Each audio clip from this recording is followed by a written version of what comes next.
6h10, de volta com o Manhã no Ar e desde já, mais uma vez, desejar muito bom dia para você que acompanha a nossa programação, você ligado na tela da TV A Crítica aqui em Manaus, na região metropolitana, ou então nos municípios deste nosso interior, deste nosso grandioso estado, esse momento que a gente vive aí, essa polêmica não, este problema das queimadas, do desmatamento da nossa região e você aí no interior do estado que se mantém firme e que está acompanhando a nossa programação agora, tenham todos um excelente dia. Hoje nós vamos trazer na edição de hoje alguns casos que preocupam a gente. O mês de agosto é um mês significativo em relação à violência contra a mulher, sobretudo pela comemoração dos 13 anos da Lei Maria da Penha. E durante todo este mês a gente tem trazido notícia após notícias de casos de violência contra a mulher e até de violências extremas mesmo, mulheres sendo mortas a pauladas, mulheres sendo esfaqueadas em quartos de hotéis, enfim, mulheres sendo sofrendo agressões dos próprios companheiros. Na edição de hoje nós vamos trazer casos assim também, como lá na cidade de Maués, o caso em que uma mulher foi morta pelo companheiro a remadas. O companheiro a matou a remadas. A gente vai trazer este caso. Também teremos tentativas de homicídios, de feminicídio, melhor dizendo, em outros municípios do nosso interior. Aqui em Manaus mesmo, uma jovem precisou pular do veículo em movimento para tentar se livrar das agressões do companheiro ou ex-companheiro que não aceitava o fim do relacionamento. Esses caras acham que tem domínio, que tem a posse, que a mulher é uma coisa, é um objeto e que a partir do momento que eles têm algum tipo de relacionamento, pronto, eles são os donos das mulheres. Só pode ser isso, eles só podem imaginar isso, mas muito pelo contrário.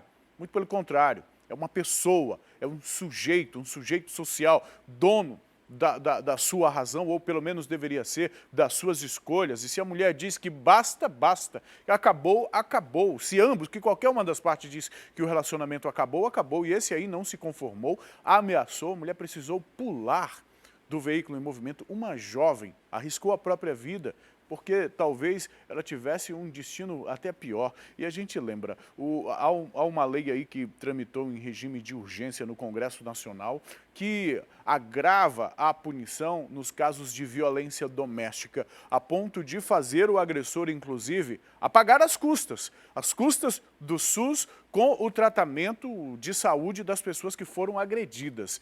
Esta lei precisa apenas da sanção presidencial para começar a vigorar e a gente espera que o presidente realmente sancione esta lei para aumentar a punição desses agressores, para mexer no bolso deles de alguma forma. A gente traz hoje também um outro caso absurdo do interior do nosso estado, lá de Manacapuru, onde um homem engravidou a própria enteada.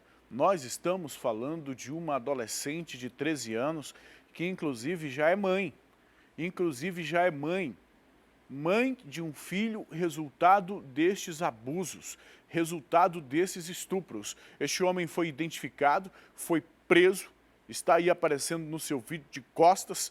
Infelizmente, esta imagem, quem o conhece acaba reconhecendo o que pode até trazer algum embaraço para esta vítima que já sofreu e que está sofrendo o que sofreu. Nós vamos trazer este caso também ainda na edição de hoje, não apenas pela gravidade dos casos, mas desde já para fazer um alerta à nossa sociedade. É impressionante como a violência doméstica, como a violência contra a mulher, de todos os tipos de violência, do estupro de vulnerável ao feminicídio. É impressionante como esses casos continuam se repetindo aqui na capital e também no nosso interior.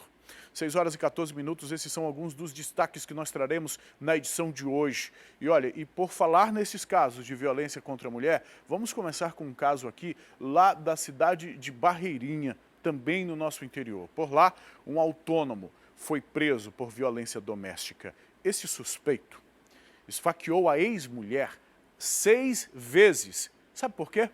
Porque ele não aceitava o fim do casamento e chegou inclusive a dizer na frente de testemunhas, de quem quisesse ouvir, o seguinte: se a vítima não fosse dele, não seria mais de ninguém. O autônomo Francisco José Baraúna Serrão, de 42 anos, conhecido como Chico Pedreiro, foi preso após tentar matar a facadas a ex-esposa dele, que é uma dona de casa de 33 anos de idade. O fato aconteceu no bairro Nova Conquista, próximo de uma escola estadual. Segundo a polícia, Francisco desferiu 6 facadas na vítima, sendo 4 nas costas, uma na coxa e uma no braço. A mulher foi conduzida para o hospital da cidade e, segundo o médico plantonista da unidade de saúde, ela não corre risco de morte e segue em observação. Segundo amigos e familiares da vítima, o casal tinha se separado há pouco tempo, mas Francisco não aceitava o fim do relacionamento.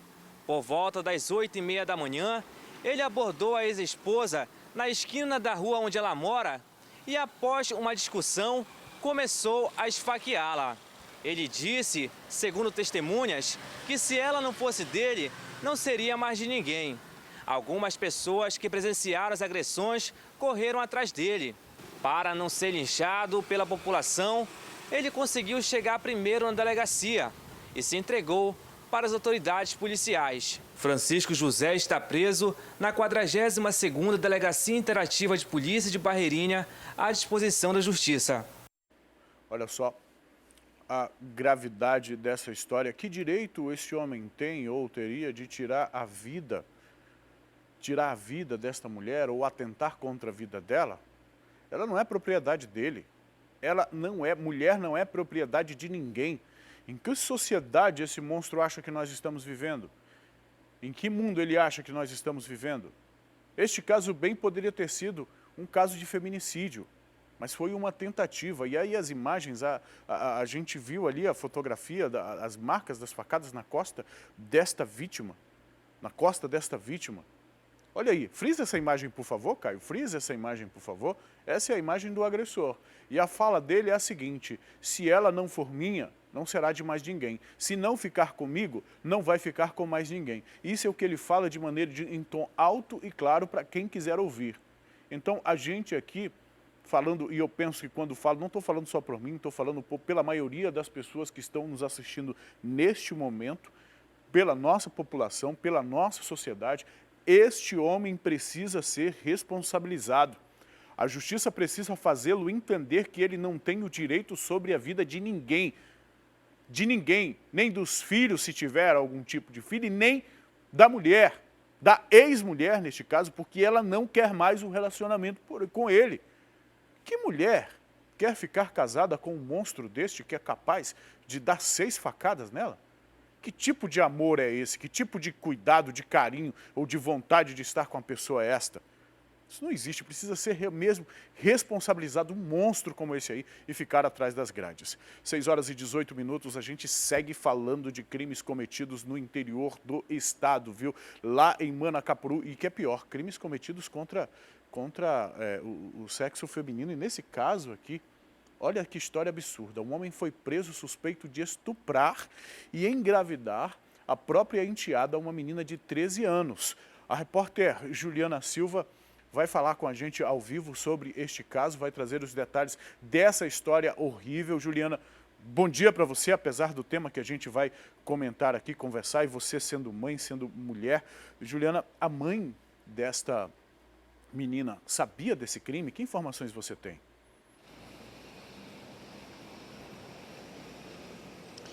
Bom dia, Emanuel, para você também que nos assiste.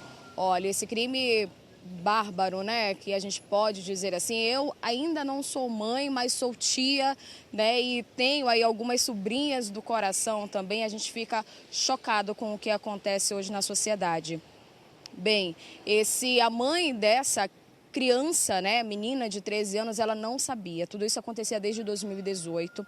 A menina, ela era estuprada pelo ex-padrasto desde essa época. Quando chegou em janeiro agora desse ano, ela deu à luz a uma criança. Foi aí que a mãe dela ficou sabendo. O padrasto, ele aproveitava a ausência da mãe para então cometer os delitos. Em março desse ano apenas, que a mãe dessa criança, ela foi até a delegacia prestar queixa. Ele então foi procurado, a princípio ele fugiu da polícia, mas depois a polícia conseguiu encontrá-lo, foi decretada a prisão preventiva e ele vai responder por estupro de vulnerável, Manuel.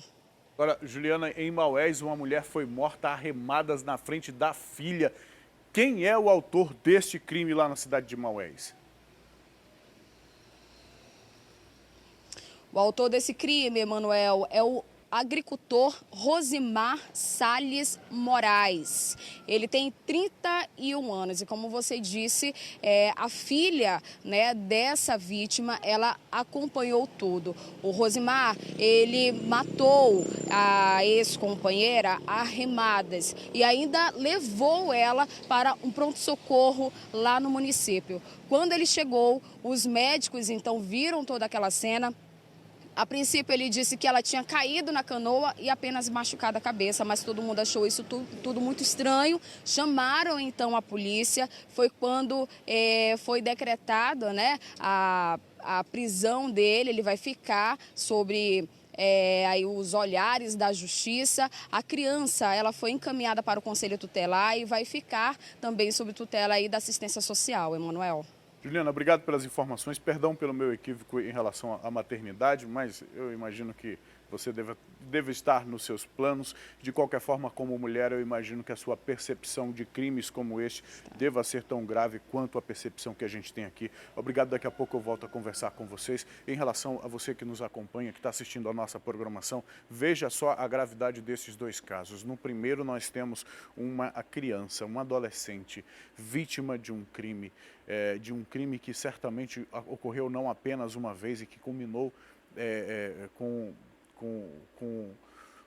uma gravidez, culminou com um filho. Por quanto tempo esta criança, esta menina, talvez desde que quando era criança até entrar na adolescência, já estava sendo abusada? Isso chama a atenção para a nossa responsabilidade enquanto comunidade. Porque esse tipo de crime é um crime muito difícil de ser detectado, porque o agressor geralmente está no seio da família, ou pelo menos é alguém que goza da confiança absoluta da família, dos pais, e neste caso, da própria mãe da menina. Então é importante que todos, pais, professores, a comunidade, se perceber comportamentos diferentes, se perceber atitudes diferentes, se perceber, é preciso, inclusive, conversar com as crianças, conversar com as meninas. Infelizmente, as meninas são a maior quantidade de vítimas está entre as meninas. E por mais difícil que seja para você, mãe, para você, pai, mas principalmente as mães que têm têm um relacionamento mais próximo com os filhos e com as filhas. Por mais difícil que seja para você conversar com a filha sobre esses assuntos, você precisa conversar. E pode ser difícil tratar desses temas, pode significar a criança perder a inocência sobre as coisas, sobre o mundo, mas é muito melhor você alertar a criança do que deixá-la suscetível, do que deixá-la exposta a ser abusada desta forma. E um abuso que ocorre como um deste, dentro da própria casa, é muito difícil de ser detectado, mas pode sim.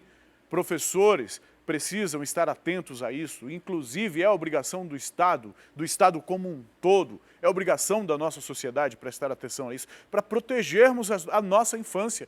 As nossas adolescentes, elas precisam ser protegidas.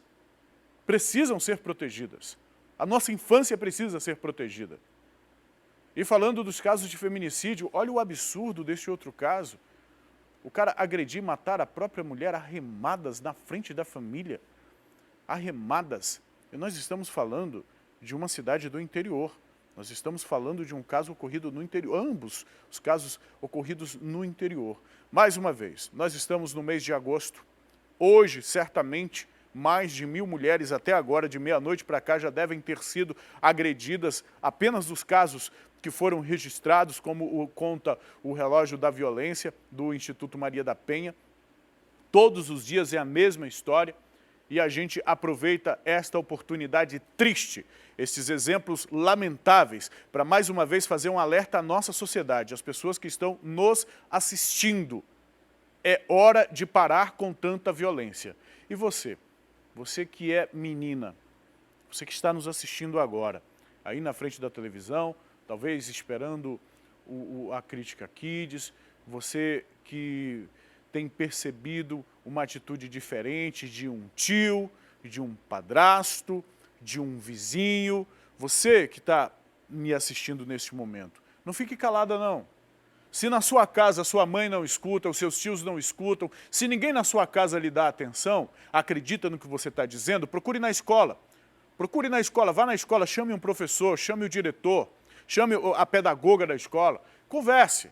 Se na escola ninguém lhe ouvir, pare qualquer viatura no meio da rua, qualquer policial no meio da rua, qualquer delegacia. É você mesmo, eu estou falando com você, menina, criança, adolescente, não importa a sua idade. Se você perceber que alguém está te tratando de uma forma diferente, está abusando de você, que são comportamentos diferentes, não importa se você não entende tudo, denuncie, porque a polícia vai investigar. Se a pessoa tiver culpa ou não, a investigação vai determinar e você será protegida. Então eu estou falando diretamente com quem pode estar sendo vítima desse tipo de abuso, desse tipo de monstro. Aqui está o relógio da violência do Instituto Maria da Penha, ele contabiliza os números de mulheres agredidas. Nós temos mostrado este relógio várias vezes e sempre a média é a mesma. 13.580 e contando a cada 2 segundos esse relógio muda. Significa que uma mulher foi agredida de forma física ou verbal de meia-noite até agora. De meia-noite até agora. 13.500. E por que tanta violência? Por conta dessa nossa sociedade machista. Os caras acham que tem direito de propor e de dispor da vida, da integridade física das companheiras. A gente não vê o contrário aqui não vê. Um caso ou outro isolado em que um homem foi agredido por uma mulher, em que uma mulher tratou um homem de alguma outra forma. Quando o cara chega para a mulher e diz, olha, eu não quero mais viver contigo, ele sai de casa e fica por isso mesmo. As mulheres não estão indo atrás com facas, com pauladas, com remos. Não estão fazendo isso. Mas o contrário é diferente. Uma sociedade machista parece que vive no tempo, na Idade da Pedra, parece que vive ainda numa era medieval, mas as coisas estão mudando, as mulheres estão conquistando os espaços, já são maioria nas universidades, já são maioria nos cargos técnicos e intelectuais, já são maioria e estão mudando essa realidade, viu? 6h27, a gente segue falando de casos de violência, só que do interior a gente vem aqui para Manaus, viu? Um caso de violência doméstica que foi registrado da seguinte forma, uma situação que poderia ter evoluído, inclusive, para um feminicídio, que é o homicídio qualificado quando a vítima é morta pela condição de ser mulher. Agora, essa tentativa foi frustrada porque esta vítima, uma jovem de 19 anos, pulou de um carro em movimento para escapar das agressões do ex-marido. Viu? Armado com uma faca, ele ameaçava essa ex-companheira por não aceitar o fim do relacionamento. Era mais um inconformado. No início, tudo eram flores. Francisco Tiago Souza dos Santos, de apenas 22 anos, se mostrava um marido atencioso, carinhoso e bastante amoroso. Com o passar do tempo, a verdadeira identidade de Francisco foi se revelando. O casal se relacionou por pelo menos 3 anos. Relacionamento que deu fruto a um menino que hoje tem 1 ano e 3 meses.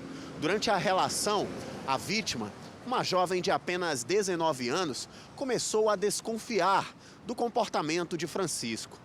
Em alguns momentos, ele a ameaçava. Começou também a ameaçar a própria mãe. E aí, começaram as agressões. A vítima registrou um boletim de ocorrência. Na tarde do último domingo, o casal, que já estava separado há 3 meses, se encontrou mais uma vez. Francisco foi até a casa da vítima e disse que a levaria para buscar o filho deles, que estava na casa da mãe de Francisco. Ela então não desconfiou de nada, entrou no carro e os dois seguiram o caminho. Durante o trajeto, Francisco pegou uma rota que não era de costume e que, inclusive, não ia sair na casa da mãe dele. Foi quando a vítima começou a desconfiar de tudo.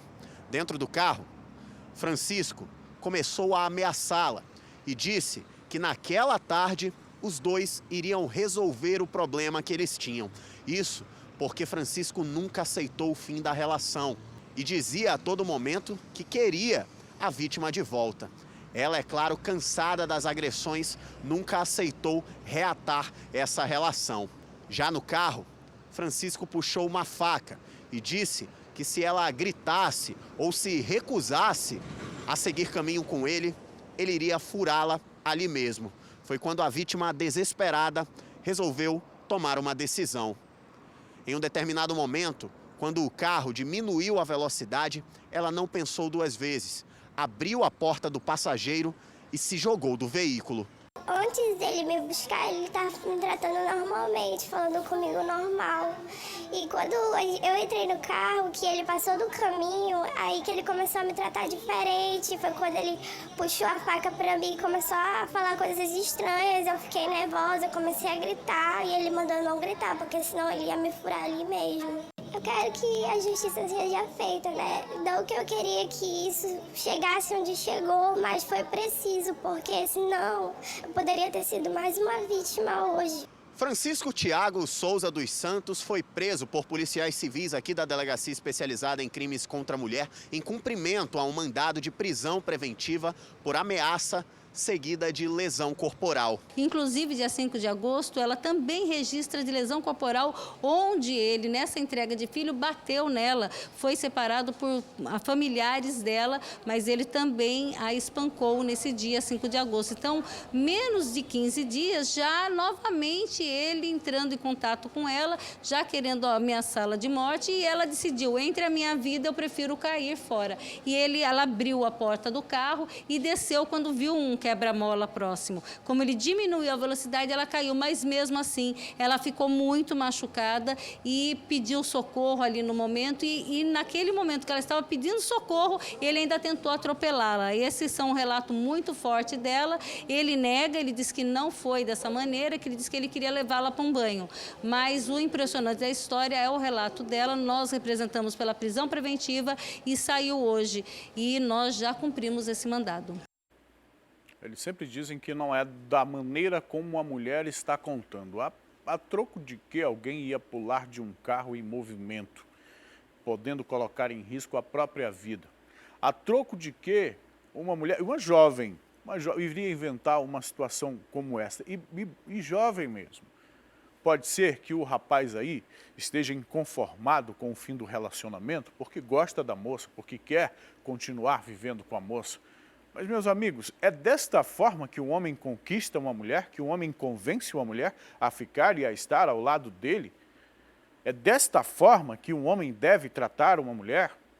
Não é porque o homem seja isso ou seja aquilo outro, não. São relações paritárias, são relações iguais, ou pelo menos deveriam ser entendidas de forma iguais.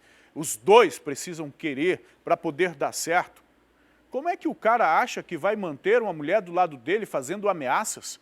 E que direito ele tem sobre a vida de alguém que ele não trouxe ao mundo, que não foi ele que criou, que não foi ele que nada? Alguém que ele encontrou na vida e que por algum momento, em algum momento eles se deram bem, decidiram ficar juntos, mas agora acabou. Acabou, meu amigo.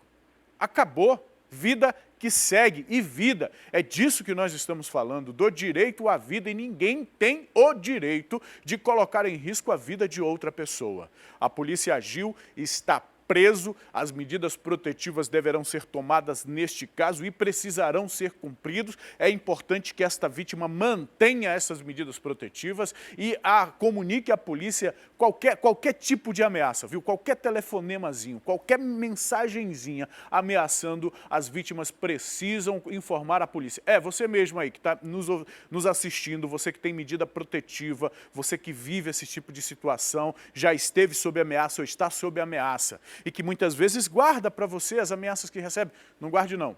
Qualquer mensagenzinha áspera ou de ameaça, você precisa comunicar à autoridade policial, porque a autoridade policial é que sabe o momento e a forma de agir. Você comunica, se houverem medidas protetivas, com base nessas medidas protetivas, a autoridade vai agir. Então, antes que seja necessário você sair pulando de carro, desviando de faca, ou pegando facada, ou coisa pior, denuncie qualquer desvio, viu? 6 horas e 34 minutos.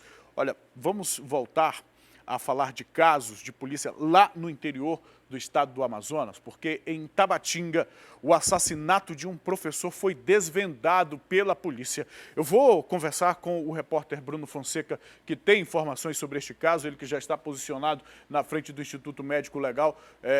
Bruno, muito bom dia. Explica pra gente como foi que a polícia chegou até esses suspeitos e o que foi que os levou a matar esse professor, Bruno? Muito bom dia, Manuel. Bom dia a você que nos assiste ao vivo nesse momento no Manhã no Ar. Pois é, policiais civis da Delegacia Interativa de Polícia de Tabatinga, Manuel, em ação conjunta com policiais militares lotados no município, distante pelo menos a 1.108 quilômetros, em linha reta aqui da capital, prenderam em flagrante na tarde do último domingo, por volta das 14 horas, 5 integrantes de uma associação criminosa que atua no município. Dentre os infratores, 2 deles identificados como João Pedro Dávila, de 20 anos, e Marco Antônio dos Santos, de 25 anos, estão envolvidos na morte do professor Adalberto Góes, ocorrida na manhã da última quinta-feira, viu, Emanuel, no município de Tabatinga. A vítima tinha 44 anos. A ação, que resultou nas prisões do bando, foi coordenada pelo delegado Antônio Neto, que está em Tabatinga realizando diligências policiais, e pela delegada Mariane Trovão, titular daquele município. Olha só, Emanuel, além de João Pedro e Marco Antônio, os policiais prenderam o colombiano Herban Lisandro, de 28 anos, o irmão dele também, Lisandro Pafoino, e também Isaac Dávila, de 25 anos. E na ocasião, olha só, o grupo de um adolescente também de 17 anos foi apreendido por envolvimento com um bando, viu? De acordo com a polícia, Manuel, as diligências tomaram assim que policiais militares receberam denúncias anônimas, informando a localização do bando, que teria, pelo menos, praticado ali o roubo na última sexta-feira. É um caso muito complicado, viu? Em um estabelecimento comercial. Os autores estavam em uma residência situada na rua Aires da Cunha, no bairro de Ibirapuera. Durante as diligências, Emanuel, ao adentrar na casa informada, os policiais encontraram uma arma de fogo com numeração suprimida. Durante conversa com o adolescente de 17 anos, ele confessou que o grupo, Emanuel, estava praticando roubos na cidade e que a arma de fogo utilizada no crime pertencia a Isaac. Na delegacia, o adolescente informou também que durante o termo de declaração, que Marcos Antônio foi o autor dos disparos que mataram o professor Adalberto Góes. O crime ocorreu na manhã da última quinta-feira, como eu já acabei de falar. Foi ali na Avenida da Amizade, bem conhecida no município, no centro de Tabatinga. Na ocasião, João Pedro estava em uma moto, enquanto Marco Antônio estava na garupa e efetuou os disparos contra o professor, quando ele estava a caminho da escola. Acredite, a motivação do crime, Emanuel, está sendo investigada. Agora a gente vai falar sobre outro assunto. Vamos lá para Novairão. Família é condenada a mais de 30 anos de prisão por homicídio de vizinha, Emanuel. Novairão fica pelo menos a 115 quilômetros aqui de Manaus, A Dilane Baré e mais uma outra pessoa foram condenados a um total de 30 anos de prisão pelo homicídio de Lady Diana Dutra de Holanda, assassinada a golpes de faca. O crime ocorreu na residência deles durante uma confraternização entre vizinhos, Emanuel. O júri popular ocorreu na última semana e também condenou Mário Gonçalves Mendes a 10 anos e 8 meses de prisão pela tentativa de homicídio, ocorrida na mesma festa contra Edivan Rosas Neto, esposo de Lady Diana. Conforme a denúncia, Emanuel, apresentada pelo Ministério Público Estadual, todos os envolvidos no crime Vítimas e criminosos eram vizinhos e o fato ocorreu na residência dos homicidas durante a confraternização. A denúncia aponta que o crime ocorreu na residência de Aldenei, Mário e Aldilene, o marido e mulher. Após estes convidarem Leide e Edivan, marido e mulher, para a confraternização, que iniciou à noite e se estendeu pela madrugada. É muito confrontoso, né?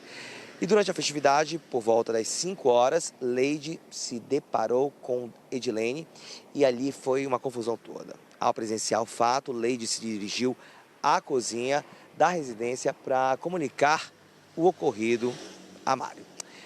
Então, assim, a gente termina aqui falando realmente aí de todos esses casos que aconteceram nos municípios aqui do estado do Amazonas, né? É um caso que realmente deixa a população muito triste e também aí deste fato que ocorreu aí nesses municípios aqui do nosso estado. Volto com você. Ok, Bruno, muito obrigado pelas informações. Bom dia para você, bom trabalho aí na externa para você e para a sua equipe de reportagem. A gente segue aqui com o Manhã no Ar, 6 horas e 41 minutos. E olha, familiares e amigos da autônoma Cristiane de Oliveira Miranda, encontrada morta na rua Bela Vista, no Colônia Antônio Aleixo, se reuniram ontem para pedir que a polícia encontre os responsáveis pelo crime e que a justiça seja feita. Nós estamos no bairro Colônia Antônio Aleixo, fica aqui na zona leste da capital, onde os familiares, escolheram para se reunir e pedir justiça por esse crime violento, que ocorreu na tarde de sábado. Cristiane Miranda, de 36 anos, já estava desaparecida desde a manhã de sábado e os familiares, infelizmente, acabaram encontrando o corpo dela nas proximidades de um campo que fica aqui mesmo no bairro, já no início da tarde. A Cristiane Miranda foi encontrada bastante machucada, inclusive com sinais de abuso sexual. O que a polícia diz para vocês a respeito? Então, as investigações estão em sigilo, Nós estivemos ontem na delegacia de homicídios, onde lá nós fizemos umas declarações, onde o que nós sabemos, as informações, onde eles vão ainda ver o que é, se é um roubo seguido de morte ou se é realmente só um homicídio, e mandar para as autoridades competentes para que assim possa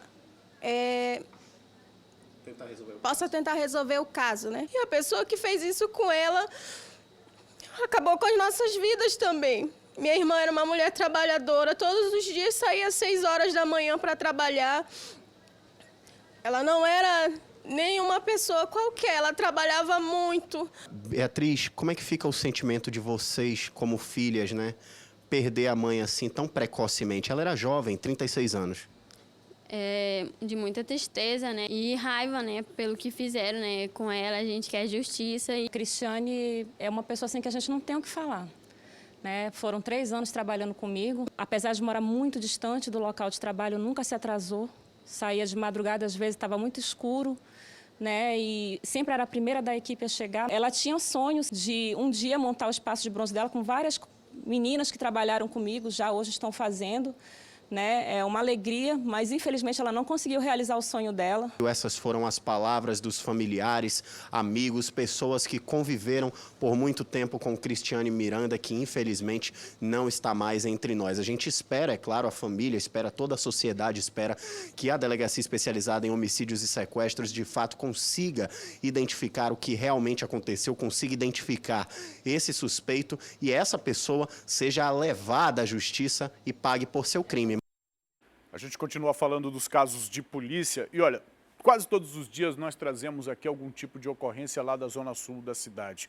Daqui a pouco você vai acompanhar aqui uma outra reportagem em que durante uma abordagem policial bandidos revidaram e atiraram contra a viatura da Polícia Militar, isso lá no bairro Japim. Isso é zona sul, viu? Zona sul da cidade de Manaus. Ontem nós trouxemos casos a semana inteira.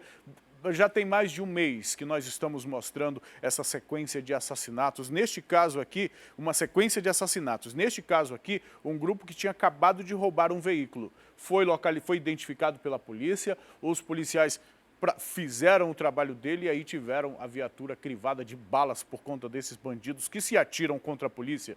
tem coragem de atirar contra qualquer pessoa, contra o cidadão, contra qualquer um, porque a polícia está armada, a polícia representa a sociedade e tem justamente a obrigação institucional de manter a ordem, né, de manter a lei e a ordem, e se o cabra tem coragem de sacar uma arma e receber policiais dessa forma, vai atirar contra qualquer um. O que chama a atenção, mais uma vez, é esse tipo de ocorrência na zona sul de Manaus. O que tem por trás de tudo isso?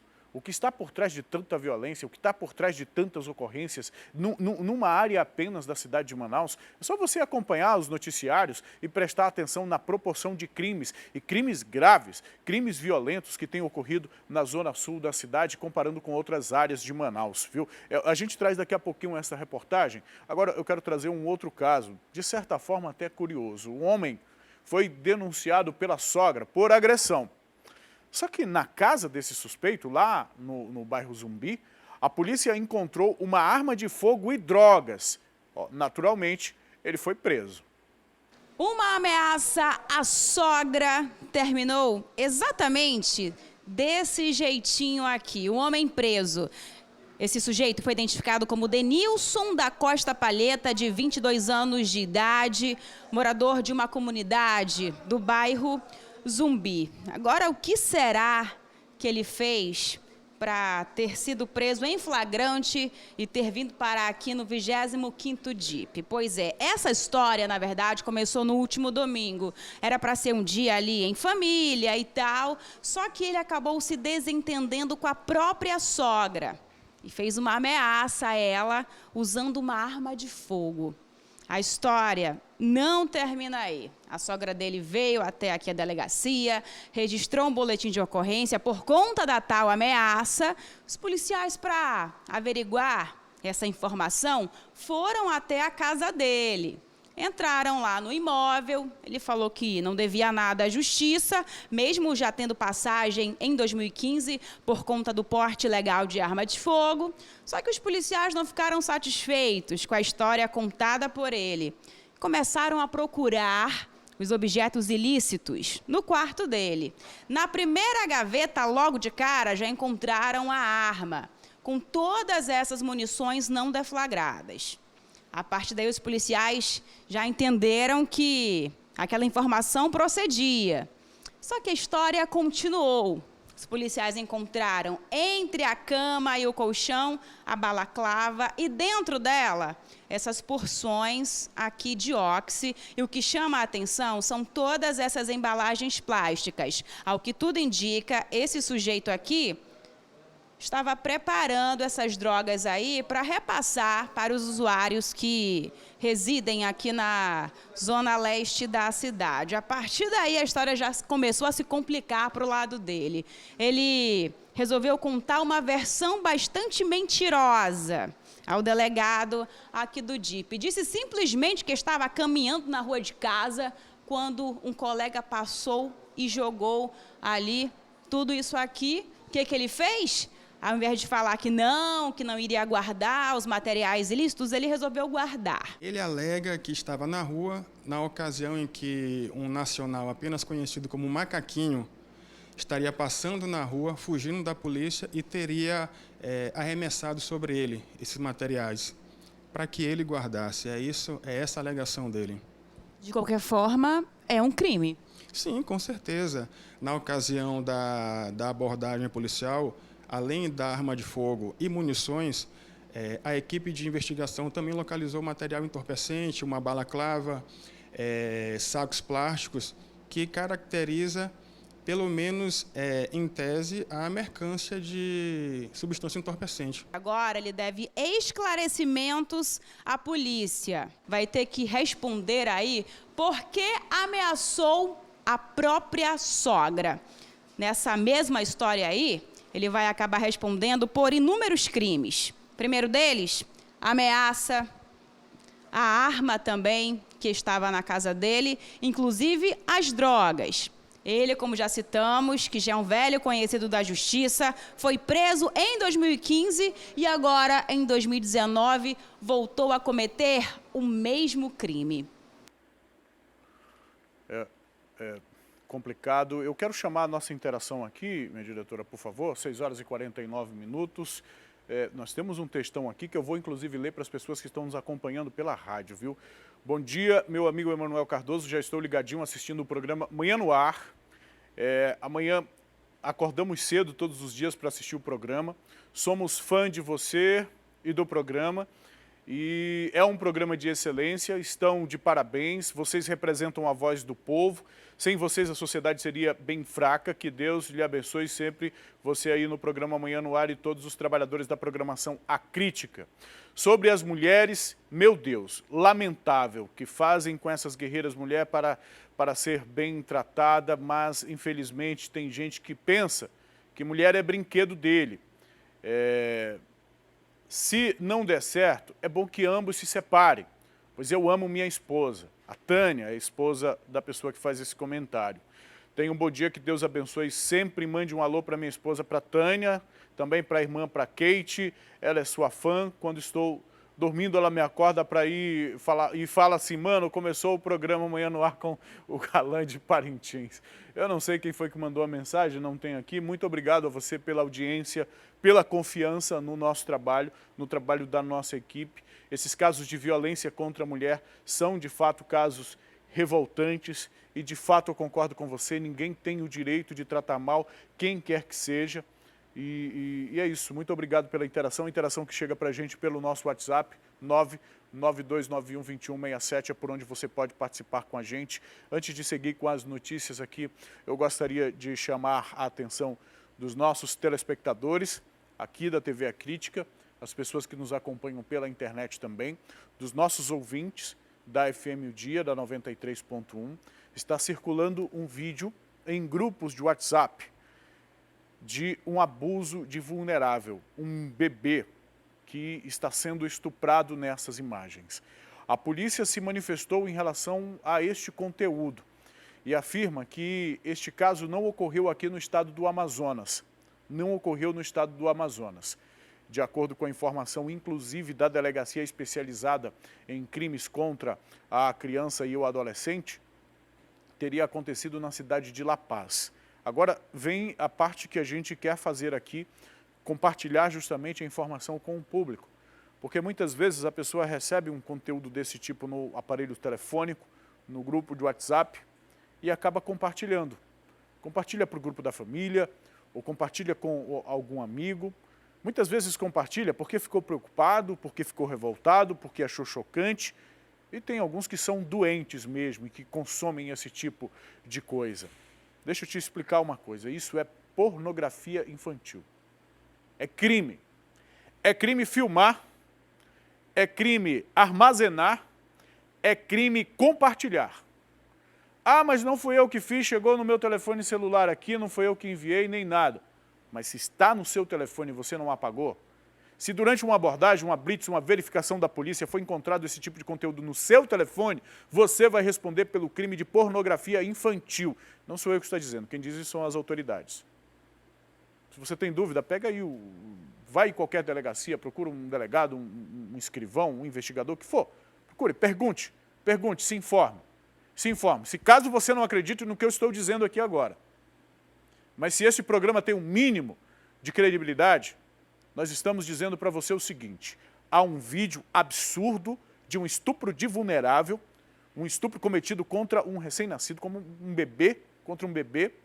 A polícia afirma que este caso não foi aqui no estado do Amazonas, apesar de essa imagem estar sendo compartilhada aqui no estado do Amazonas. Este abuso teria ocorrido em outro país e a orientação da polícia é: se você tem esse conteúdo armazenado no seu celular, aí no telefone que está na tua mão, ou se você está compartilhando esse conteúdo, você está cometendo crime. Você está cometendo crime. E outra, se o material chegou lá no grupo de WhatsApp e você sabe quem foi que enviou, essa pessoa está cometendo crime, ele está divulgando essas imagens. E ele pode ser denunciado, inclusive. Está aí na sua tela os números para denúncia, 181 ou 190. Por que eu estou dizendo isso? Porque todo mundo se revolta. Quando a gente exibe aqui as reportagens de estupro, acabamos de trazer o caso de uma menina, adolescente, estuprada pelo padrasto, por alguém que devia proteger, mas que acabou engravidando essa menina. todo mundo se revolta. Ah, é um monstro, ah, é um absurdo, ah, é não sei o quê. Mas quando chega o material no celular, para onde vai a consciência? Para onde vai a responsabilidade? Para onde vai toda essa revolta? Para onde vai esse compromisso? Para onde vai a cidadania? Pois esse é o momento, viu? Esse é o momento de colocar a mão na consciência e parar de achar que só os outros que são corruptos e que só os outros que fazem as coisas erradas. Todos nós temos problemas, todos nós temos defeitos. Quem nunca errou na vida que atire a primeira pedra, mas não se trata disso. Se trata da nossa responsabilidade enquanto cidadãos, daquilo que a gente pode fazer para combater esse tipo de crime contra a infância. A primeira infância, pelo amor de Deus. Então, por favor, se esse conteúdo chegar no seu telefone celular, apague imediatamente. Se for um grupo de pessoas de confiança, de amigos seus, repreenda na mesma hora e diga que é crime. Aí no seu celular tem internet, você pode procurar o artigo da lei lá e compartilhar e colocar. É crime compartilhar, distribuir, armazenar conteúdo sexual envolvendo crianças e adolescentes. Pornografia infantil. É isso. 6 horas e 55 minutos. A gente segue com informação aqui no Manhã no Ar, viu? A gente vai trazer um caso agora que serve de alerta. Alerta para quem costuma assistir partidas de futebol em bares pela capital. Isso porque um jovem teve a moto e o celular furtados por um homem que sentou na mesa dele, durante esse jogo, durante essa partida de futebol.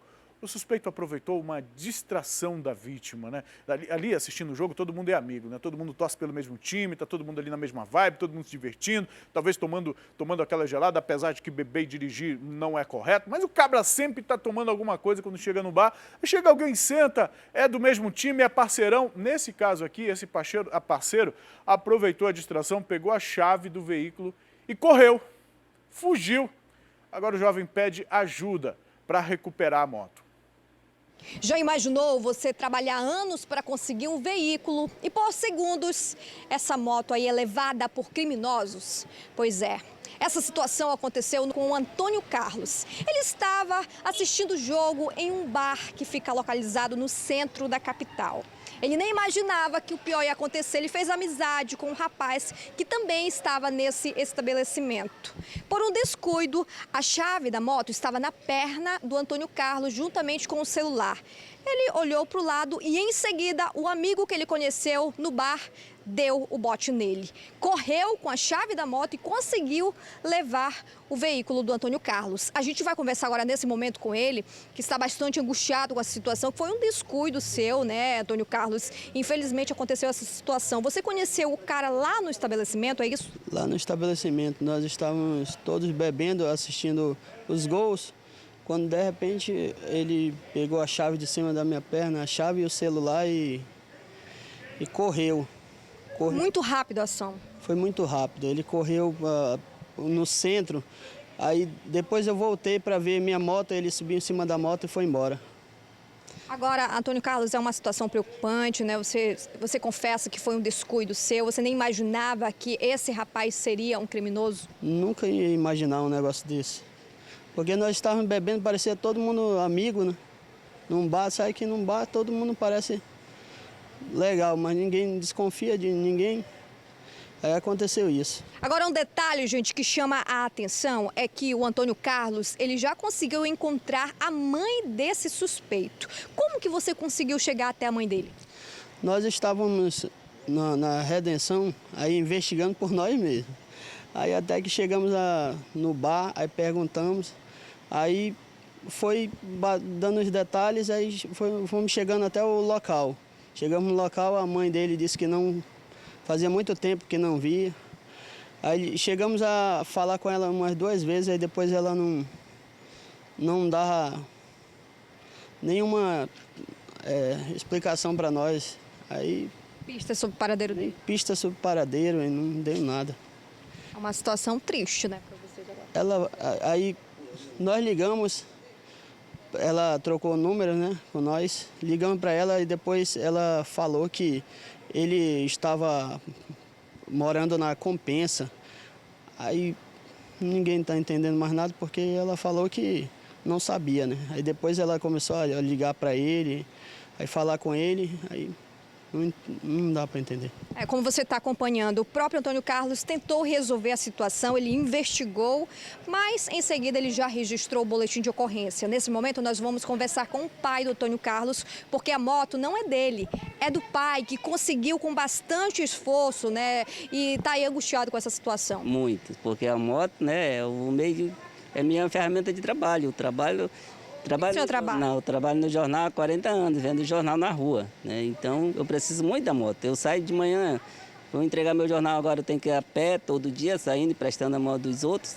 Está complicado. Eu peço que a população me ajude a encontrar a minha moto, porque a gente já encontrou a mãe dele, mas ninguém encontra ele. Batalhou muito para conseguir esse veículo? Muito mesmo, né? É 40 anos de vendas, né? Muito tempo para a gente conseguir um bem e a pessoa levar assim, rapidinho, assim, no descuido do meu filho, porque confiou nesse rapaz, né? E levaram a moto. Aproveite esse momento e reforça aí o pedido à população. Peço que vocês, da população da nossa cidade de Manaus, né, ajudem a encontrar minha moto, porque eu preciso muito dela.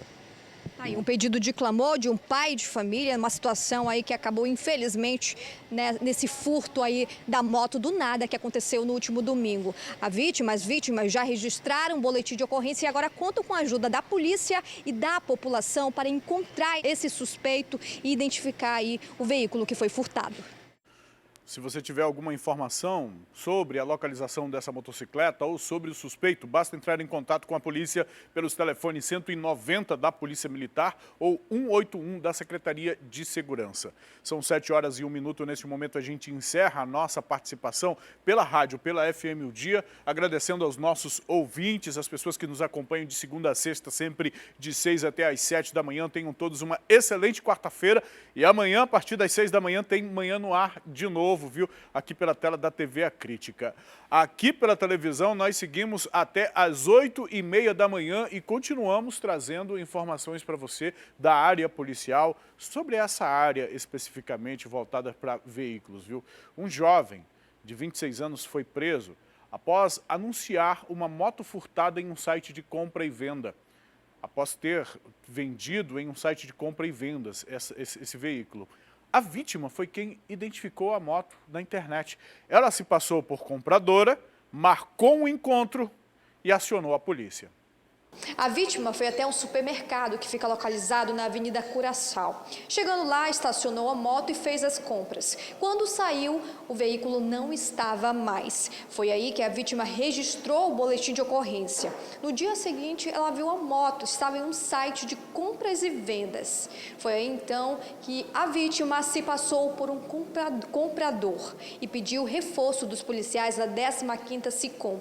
Chegando no endereço do local, aonde seria essa possível compra, que fica localizado na Avenida Camapuã, no bairro Cidade de Deus, eles viram um homem com a moto. O homem foi identificado por Abraão da Silva Ferreira, de 26 anos. Ele não confessou que havia furtado, ele conta uma história de que ele teria comprado essa moto de uma terceira pessoa para revender, mas nós sabemos que isso é uma forma de autodefesa, não é consistente o que ele fala, e é comum que as vítimas procurem nos sites de vendas, né? E isso é interessante fazer quando se tem um objeto furtado ou roubado, porque muitos casos são resolvidos dessa forma. Nós conseguimos chegar na autoria por meio da verificação dos sites de venda. Isso é importante, cada vítima que passar por isso fazer semelhante, de modo semelhante. Agora, delegado, um detalhe que chama a atenção aí, né, é que o Abraão, ele já tinha passagem pela polícia pelo mesmo crime, né? Ele já teria furtado um veículo, é isso? Exatamente, era também uma motocicleta em 2013, né? Ele cometeu um crime nos mesmos moldes, significa que a pessoa não se arrepende, ela volta a praticar crime da mesma espécie. Infelizmente, isso tem sido demonstrado por muitas pessoas que são presas em flagrante e pouco tempo depois estão sendo presas por fato muito semelhante, é o que aconteceu com esse rapaz. Nesse caso, como a motocicleta tem sinais de adulteração, vai haver uma perícia na motocicleta, havendo adulteração, ficará a cargo do Poder Judiciário a entrega para que não haja dúvida a quem pertence o veículo. O rapaz que vendeu a moto para ele falou que a moto era de leilão, estava com a numeração raspada e o chassi, se eu não me engano, quebrado. E aí ele confiou porque o rapaz trouxe um documento com os dados da moto, como se fosse uma certidão de nascimento. A moto batia todos os documentos, todos os dados batia com o documento. E aí ele pegou e comprou a moto. Quando ele postou novamente no LX, para acho que ganhar um dinheirinho a mais em cima, alguma coisa desse tipo, o dono da moto fez uma casinha para ele, ligou para ele, marcou um encontro, e aí chegou lá, era a moto realmente do dono, só que não foi ele que roubou. Se ele tivesse roubado, ele jamais ia botar no LX, porque sabe que o cartão postal hoje em dia é o LX. Você está acompanhando aí mais um caso, dessa vez foi o Abraão, né? Ele já tinha passagem, já era um velho conhecido da polícia, e ele foi encaminhado aqui para o 6º Distrito Integrado de Polícia para os procedimentos legais. Em seguida, ele vai ser encaminhado para a audiência de custódia à disposição da Justiça. A gente pressupõe que alguém que se propõe a vender algo na internet, um local público de exposição, onde qualquer pessoa pode consultar, acredite que o produto que ele está anunciando ali tenha uma procedência correta. Mas, meu amigo, em relação a veículos, é possível fazer a verificação da origem do veículo. É possível sim, inclusive desconfiar. Olha só esse sinal de identificação da moto, a placa da própria moto. Só de olhar pela fotografia, inclusive, a gente percebe que tem alguma coisa de errado. O que custava então deste vendedor aí que quis utilizar o recurso de venda e compra e venda da internet para ganhar um dinheirinho a mais, o que é normal, o que todo mundo faz? Mas o que custava verificar? Por que não procurou a delegacia especializada lá em roubos, furtos e defraudações? Por que não procurou o Detran? Por que não levantou realmente, verificou as condições da moto para ver se era legalizada, se era legal ou se não era produto de furto ou se tinha vindo realmente de um desses leilões aí que o Detran faz? É necessário sim, agora não fez essa verificação, publicou e vai responder de alguma forma. Se não pelo roubo, no mínimo por receptação, viu? 7h06, após uma denúncia anônima. Um homem de 35 anos que já havia sido preso por tráfico em fevereiro deste ano, ele foi preso novamente pelo mesmo crime lá no bairro Jorge Teixeira, na zona leste da cidade. O suspeito negou que o material fosse dele. Ele disse ainda que estava indo apenas fazer as unhas em um salão. Vamos acompanhar a reportagem. Francisco de Paula Araújo, de 35 anos, o vulgo Chico, foi preso por volta de 1h ali na Avenida Itaúba, no bairro Jorge Teixeira, na zona leste da capital.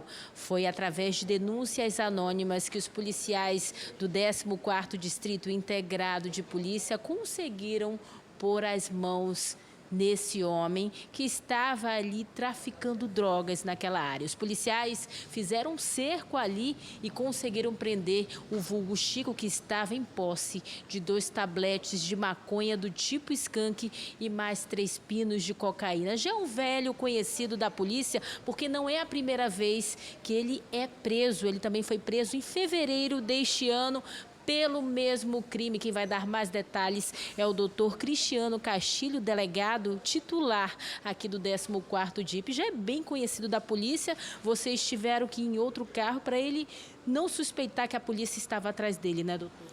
Exatamente. O Francisco, o vulgo Chico, já tem uma passagem esse ano por tráfico de drogas e associação para o tráfico. Está respondendo o processo atualmente, né, em liberdade. Mas ontem ele foi preso em flagrante novamente pela equipe do 14º DIP. Após uma denúncia anônima, a equipe se prontificou a esperá-lo no local determinado, né? E lá chegando, logo após o seu desembarque, a equipe fez a abordagem no seu veículo e verificou-se que dentro do veículo tinha 2 tabletes de maconha, tipo skunk, e mais 3 pinos dentro de uma mochila verde. E ele faria alguma entrega ali próximo ao local onde ele foi preso? Assim, a princípio ele nega a autoria e disse que o carro era alugado, que ele não sabia da existência desse material, né? Mas tão logo foi verificado pela equipe esse material entorpecente e foi dada a voz de prisão para ele de maneira incontinente. Ele vai responder novamente pelo crime de tráfico de drogas? Exatamente, ele já tem uma passagem, né, que ele está respondendo por tráfico e associação em fevereiro desse ano e agora novamente por tráfico de drogas aqui no 14º DIP. Nós conversamos com o Francisco, vulgo Chico, que foi preso ali próximo a um salão de beleza. No momento em que nós questionamos o que ele faria com os 2 tabletes de maconha do tipo skunk, ele disse que não foi encontrado nada com ele e que foi no salão fazer as unhas. Tu confessa que tu estava com 2 tabletes de maconha? Não, minha não. Minha não. O que a polícia encontrou com você? Comigo nada, nada. Tá preso por quê então? Eu cheguei lá, eu fui fazer unha lá, é salão lá, qualquer um podia estar lá, né, nessa hora.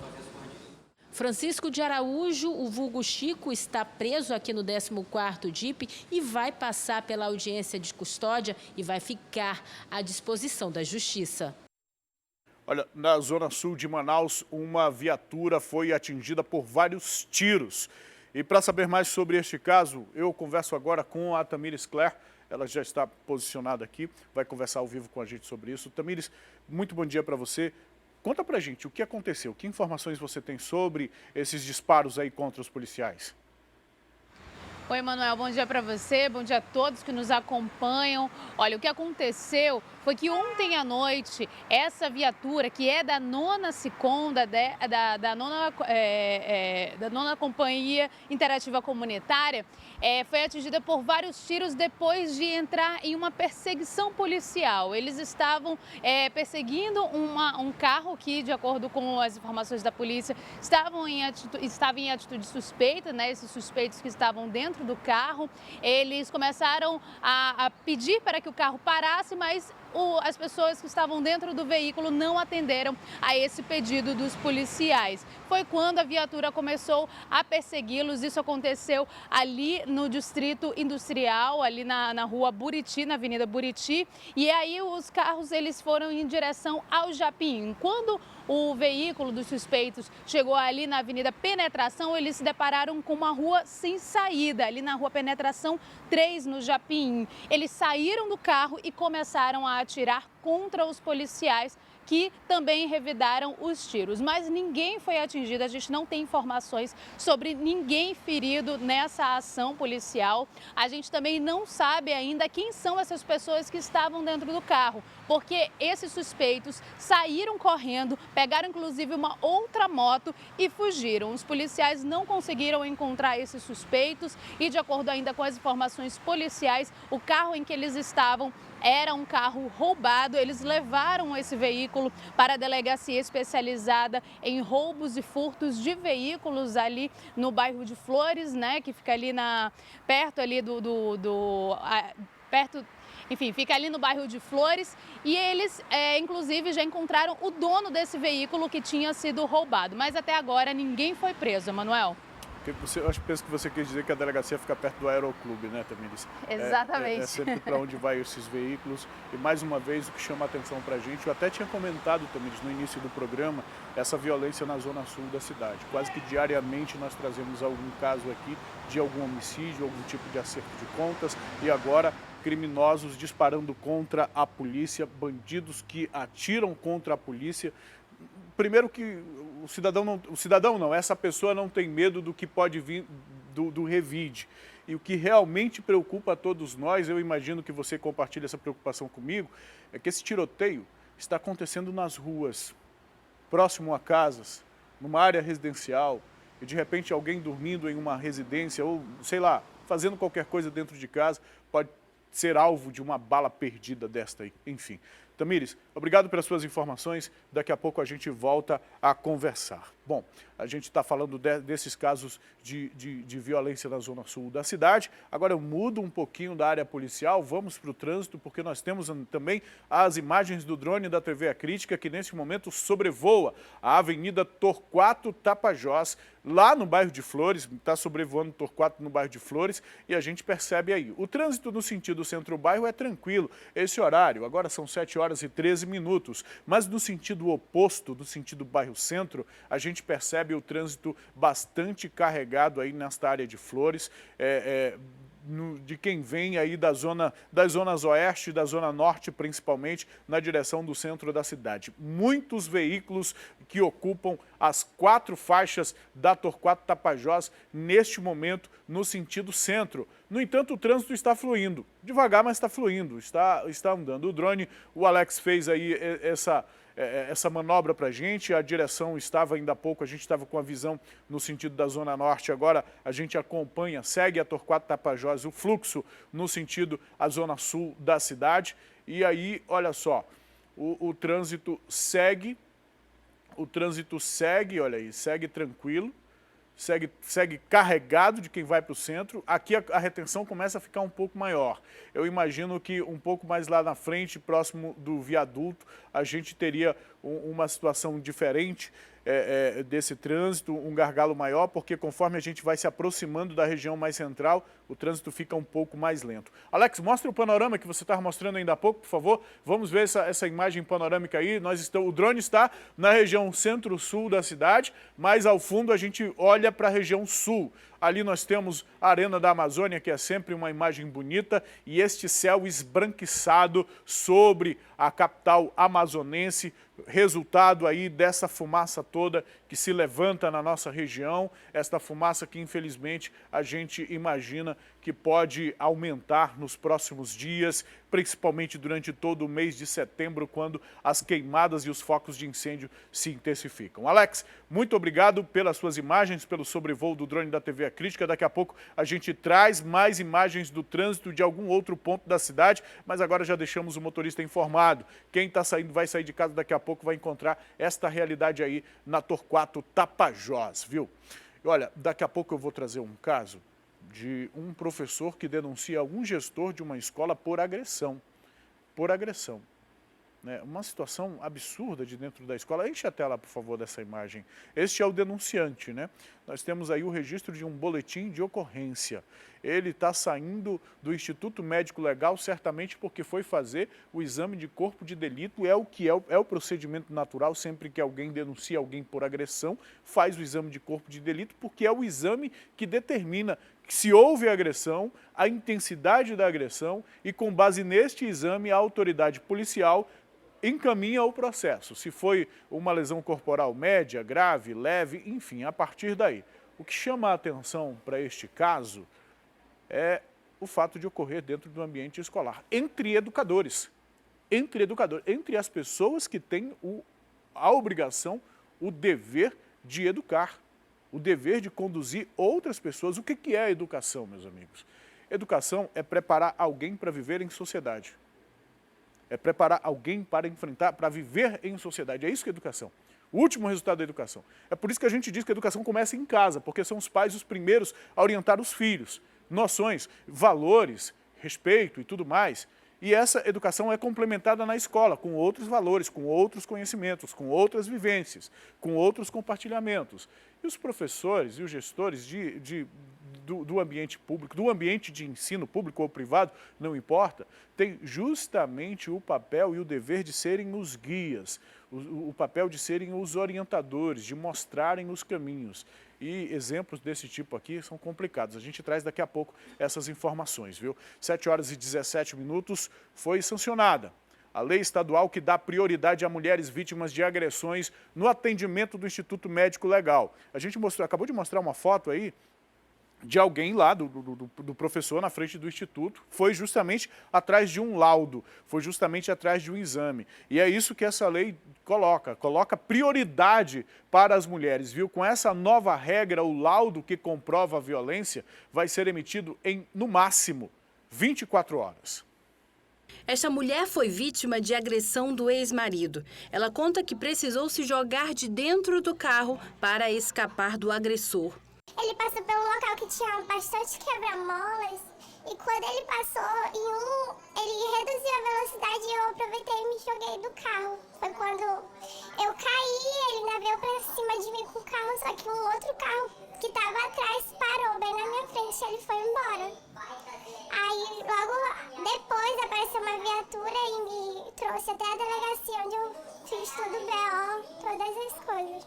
A vítima não precisou esperar muito para conseguir o laudo do IML, que comprova as agressões. Isso porque foi possível emitir o documento pela internet. O serviço já funciona há 4 meses. Antes, a emissão demorava cerca de 60 dias. Porque o juiz, o promotor público, no momento que estão para julgar, eles precisam verificar a materialidade. Se o crime é de lesão corporal, onde foi? Não adianta só o relato, ela vai falar, mas tem que verificar se bate o relato com o que está no laudo. O estupro também, principalmente em violência doméstica, será que houve o estupro? Será que não houve? Porque geralmente estupro não tem testemunhas. Então, o laudo é algo prioritário para o julgamento de uma ação desse tipo. Segunda-feira foi sancionada uma lei que dá prioridade às vítimas de violência doméstica e familiar para realizarem exames periciais no IML para constatar a agressão. Depois que a agressão for periciada pelos agentes do Instituto Médico Legal, o laudo deve sair em um prazo de até 24 horas. Depois disso, tanto a autoridade que for investigar o caso quanto as pessoas envolvidas no crime vão poder ter acesso ao documento. Nós temos um grande número de inquéritos policiais, um grande número de processos de violência doméstica, necessitando realmente de que esse laudo saia rápido. E essa prioridade realmente traz um benefício muito grande, tanto para a condenação dos réus, quanto para benefício da própria vítima. A lei deve ser regulamentada em até 60 dias. Só neste ano, a Delegacia Especializada já registrou mais de 7.000 crimes contra as mulheres. São cerca de 50 atendimentos em 24 horas na Delegacia Especializada em Crimes contra Mulheres. São muitos casos e, infelizmente, não representam a totalidade dos casos de agressões, porque a maior parte das vítimas ainda não denunciou os companheiros. Esse tipo de ação, esse tipo de lei, acaba ajudando a autoridade policial a dar encaminhamento no processo, a dar encaminhamento nos inquéritos e encaminhar esse processo para o Ministério Público, que é quem, com base nas informações que estão lá, porque na Justiça funciona aquilo que está no papel. A Justiça não vê vídeos, não avalia essas coisas, não avalia os contextos, avalia o que está no processo. E é por isso que esses exames, por isso que essa lei é importante, viu? Agora, por falar em lei, por falar deste assunto, há um projeto de lei que obriga o agressor a ressarcir o SUS por atendimento de violência doméstica. Esse projeto aguarda a sanção presidencial, mas o assunto gera discussão sobre o cumprimento da medida, que pode não ter a eficácia que se espera, viu? Conhecemos a história de uma mulher que perdeu a visão após uma agressão e também ouvimos um especialista sobre o assunto. Vamos acompanhar na reportagem da Catiane Moura. Foram 6 anos de relacionamento, uma convivência que aos poucos foi se tornando abusiva e insuportável. A separação poderia ter sido o grito de socorro desta mulher, mas não foi. Do outro lado, o descontrole de quem tentou tirar a vida da ex-companheira. É a triste história de mais uma vítima de violência doméstica. Por pouco, esta mulher não perdeu a vida depois de uma facada no olho. Além do trauma, a violência tirou a paz e a visão da vítima. Nunca imaginei que ele fosse capaz de fazer isso. Enquanto o suspeito do crime segue a vida solto, ela se mantém no anonimato com medo de ser encontrada. A cada 2 minutos, uma mulher é agredida no Brasil. O ponteiro da violência marca também um assassinato a cada 2 horas. Estatísticas que refletem na realidade de violência contra a mulher no Amazonas. De janeiro a agosto, quase 7.000 casos de agressão contra a mulher foram registrados na delegacia especializada que investiga esses crimes. No ano anterior, mesmo período, passaram dos 7.500. Uma pequena redução que é resultado de 2 fatores, segundo a delegada titular da especializada. Na verdade, a maioria são denúncias mesmo. O que eu fico feliz é que a mulher está querendo sair da violência doméstica. Ela está dando credibilidade à Polícia Civil, está dando credibilidade à Justiça e principalmente à Lei Maria da Penha, que antes muitas mulheres ainda tinham medo da lei não ter uma eficácia que deveria dar segurança e garantia dessa segurança.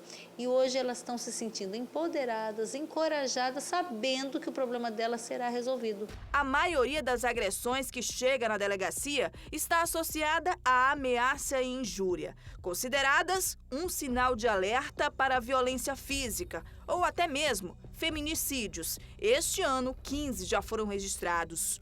Nos casos mais violentos, como o que foi mostrado no início desta reportagem, a vítima precisou de atendimento de urgência em saúde. E para atender mulheres vítimas desse tipo de violência, um projeto de lei foi aprovado na Câmara Federal e quer obrigar o agressor a ressarcir ao SUS todo o atendimento da vítima. O PL aguarda sanção presidencial.